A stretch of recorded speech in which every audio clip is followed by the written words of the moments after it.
Now for the biggest story of the day, in my opinion, at least for me personally. This came across my timeline this morning. I didn't know what to make of it. I intentionally avoided it as much as I could so that I could come into this and learn everything live here. If you don't know what Rooster Teeth is, they kind of pioneered a lot of online media. They started roosterteeth.com with their series Red vs. Blue. That series predated YouTube. They were hosting their own videos on their own servers because that wasn't a thing that was publicly available. You couldn't just make a YouTube account, upload videos for free, and have them available to everyone. That was something that you had to do individually on your own website and, front the costs for it as well. The traffic, everyone, downloading those episodes, it was an expensive endeavor on top of, it just being fairly novel at the time. So I've consumed so much Rooster Teeth content, especially early high school is probably like when I really started like following them and their subsidiary branches, which I'll get into in a second. I was familiar with them. I had seen some stuff that they had produced prior to that, but it wasn't until probably early high school, maybe late middle school, when I actually was like, oh, this is like a group that is consistently making things that I enjoy. I should actually, follow them. At that point, they were on YouTube, subscribe to their channel, and actually keep up with them. And they were really the first group that I did that with about a year ago at this point. They shut down. It's kind of a long story, but as you can see here, they were around for 21 years. They had been bought by Fullscreen, who was then acquired by someone who was then acquired by Warner Media. So at the time of them being shut down, it was Warner Media who kind of put the nail in the coffin for Rooster Teeth. And this was not particularly shocking for anyone who was still kind of keeping up with them. I was among the many who hadn't really been keeping up with them to the same degree that I once had. And, as much as it sucked, it was somewhat foreseeable. Not that makes it any easier for the 150 or so people who lost their jobs. Yeah, 150 full-time employees at the time. This took over my Twitter feed the day that it happened. It was sad. As I said, I've got a lot of hours spent watching their content, particularly some of their subsidiary channels. So Rooster Teeth had a lot of other brands under their umbrella. The one that kind of got me in a big way was Achievement Hunter. I watched all of their videos from, I don't even know, 2010 to 2015. I probably watched like every single video that they put out, and hugely influential on me, for better or worse. That was like the number one channel that I was consuming for pretty much all of high school. That expanded into Let's Play and some of the other groups that they worked with, including Kinda Funny, who I still very actively follow to this day. But yeah, you got Sugar Pine 7, which was relatively short-lived, but that was another one in their umbrella. Cow Chop was a very popular one. I didn't watch a ton of them, admittedly. And then not post Achievement Hunter, but coming off of Achievement Hunter, the next most important group in, my entertainment history is Funhouse. I was there from day one. I think for the first 6 or 7 years that they uploaded videos, I watched every single one. There wasn't anything that they put out, at least through 2020, that I didn't see. Yeah, all that to say, Rooster Teeth was a big part of a lot of my formative years. And as much as I, maybe wasn't following them as closely at the time that they shut down. It was still sad to see. However, today, they tweeted out, well, I guess they just tweeted out butts, but I think I saw on Instagram first that they were linking to roosterteeth.com, which is now under new management. The only thing that I've seen so far is that it was purchased by Burnie Burns, one of the original founders.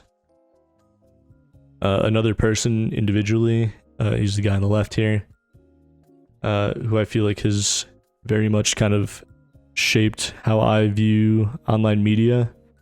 And, you know, listening to the Rooster Teeth podcast, especially the earliest episodes, and listening to how they started pre-YouTube and the emphasis they put on their website and building a community on their website and hosting their videos on their website and, you know, having their own space on the internet that wasn't owned by Google or Facebook or Amazon or any of these other conglomerates, something that they had full control over, was definitely like an old school internet mentality that I think has all but gone away at this point. Everyone, for understandable reasons, is using YouTube, Twitch, TikTok, Instagram, these major social media platforms that you don't really have a lot of control over. And there's pros and cons. You know, obviously, I'm using all of these platforms as well. But I do think that there is something to be said about, in addition to that, having a space online that is your own, that you do control. And in my small way, I do. BigMovieBoys.com. This isn't, you know, exactly what RoosterTeeth.com was in as far as a community site with their content uploaded to it, but it might be in the future. So yeah, all that to say, Burnie Burns is someone that I've in particular followed for a long time for those reasons. I know he's got his Morning Somewhere podcast, so he left Rooster Teeth quite a while ago, and just kind of like fucked off to Scotland or something. It seemed to be amicable, so he hasn't really been associated with Rooster Teeth in quite a while, outside of, you know, just being a founder of it, but he hasn't worked there. And I believe he sold all of his ownership as far as I understood it, so he certainly is not struggling financially, being a founder of Rooster Teeth and getting out before they started declining a bit, I guess you could argue. So it sounds like he came back and purchased his IP. So let's figure it out. Let's dive into it and figure out exactly what's going on, because I really only know the surface level at this point. So this says, an announcement. Hiya. Almost 1 year ago, we were all saddened to learn that Rooster Teeth would be shutting its doors. Today, I'm very happy to say that I've completed an acquisition of the Rooster Teeth brand and many of its remaining properties. Details of all this would be too much to communicate in a letter on a website, so please tune in to the February 5th episode of the Morning Somewhere podcast below if you want to find out more, or you can check out the press release. There's a lot of work to do around here before our relaunch. In the meantime, I hope that you will join me in welcoming back a brand that has been so important to so many people for so many years. Stay tuned, more to come. And first, I think we should watch this announcement video, because I haven't seen this yet.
That was cute.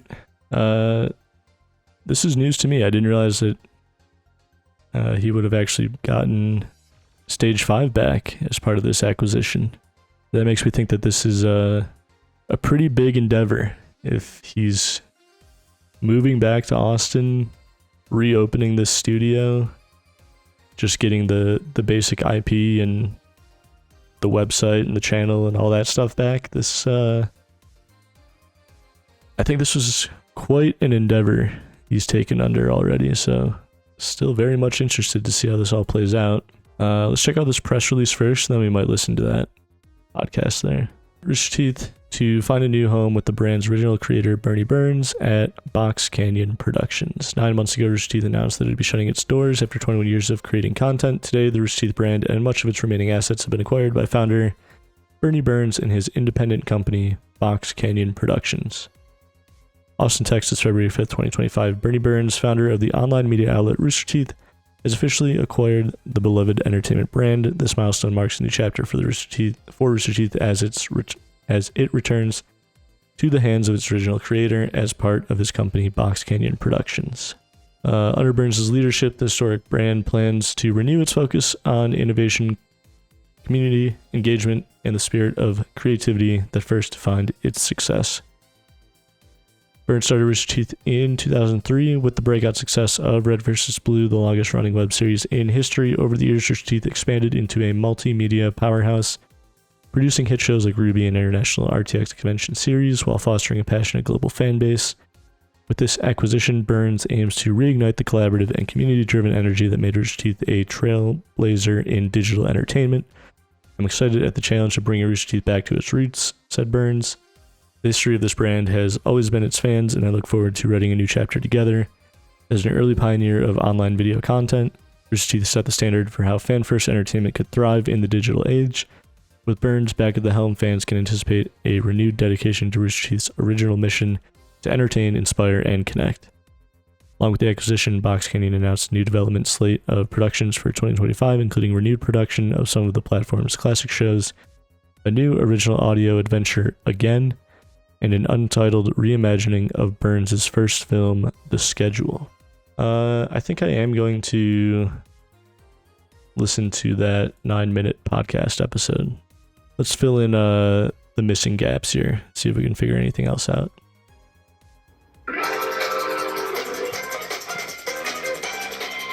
Go with the theme song. There's just some deep cuts already. Well, look, we are a current events podcast, and it's not every day that we get to be the current event with our own press release. So reading just quickly from the blurb here, it says, 9 months ago, Rooster Teeth announced it would shut its doors after 21 years of creating content. Today, the Rooster Teeth brand and much of its remaining assets have been acquired by founder Burnie Burns and his independent company, Box Canyon Productions. All right, well, so let's talk about that for a second. So when we talk about Rooster Teeth, we're talking about Rooster Teeth, the brand, not the company. And that's an important distinction because the company of Rooster Teeth has buildings and contracts and tons of equipment and everything like that. So this is kind of an interesting one in that we have acquired the Rooster Teeth brand, and very specifically the Rooster Teeth brand. Other shows like the gaming shows like Funhouse and Achievement Hunter, and then big properties like Ruby, that's already gone off to Viz. So none of those shows are part of this, nor... All right, that's a good point to clarify. He did film that little video in the office, though, so clearly, or in the studio. So I think maybe he'll get to that in a minute, but it sounds like he got a little bit more than just IP. But it does make sense that it's just Rooster Teeth and none of the subsidiaries. All right, well, that does it for us today, February 5th, 2025. We will be back to talk to you tomorrow. I hope you will be here as well. Bye, everybody. All right.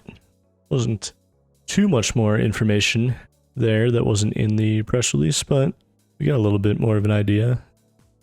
And it sounds like there's going to be more information to come in the fairly near future. My biggest questions are, obviously you talked about a lot of people from Rooster Teeth have already gone on, started their own businesses, have moved on to new projects. So I'm not going to speculate on who may or may not be coming back, but I do wonder, you know, who else is going to be part of this endeavor. I wonder what the site is going to turn into. That being such a formative and core part of Rooster Teeth, especially at the beginning, I imagine that will be a pretty big focus. And then, yeah, what does the first slate of content look like when they do start posting again? I'm excited to see what happens. I am always going to at least be interested in what Burnie Burns is doing, at the very least. So this is something I'll definitely be keeping my eye on. And if they are building out a new website, maybe I try to work there. Maybe this is my application. We will have to wait and see. But I'm definitely excited